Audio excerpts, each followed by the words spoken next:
ভারতের বিপক্ষে এবার তাদেরই খালিস্তান রাজ্য।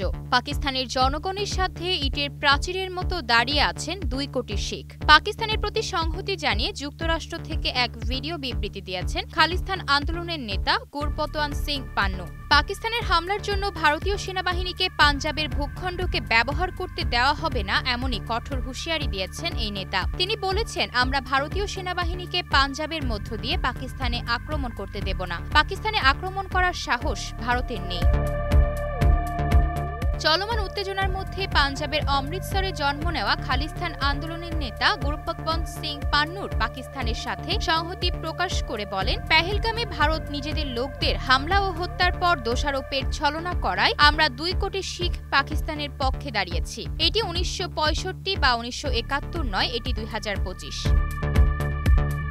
খালিস্তান আন্দোলনের নেতা পান্নু হুঁশিয়ার করে বলেন, আমাদের ঐতিহ্য হলো আমরা কখনো আক্রমণ শুরু করিনি আর করবও না। শুধু তাই নয়, ভারতের প্রধানমন্ত্রী নরেন্দ্র মোদী ও স্বরাষ্ট্রমন্ত্রী অমিত শাহর উদ্দেশ্যে তিনি বলেন, যারা পাকিস্তানে হামলা চালায় বাঁচতে পারে না, হোক সে ইন্দিরা গান্ধী, মোদী বা অমিত। তিনি আরও দাবি করেন, পেহেলগাঁওয়ে ভারত রাজনৈতিক স্বার্থ হাসিলের জন্য তার নিজস্ব হিন্দুদের হত্যা করেছে। এই আক্রমণের লক্ষ্য ছিল রাজনৈতিক লাভ এবং ভোট আদায় করা। আয়শা অর্থী, নিউজ ডেস্ক, গ্লোবাল টেলিভিশন।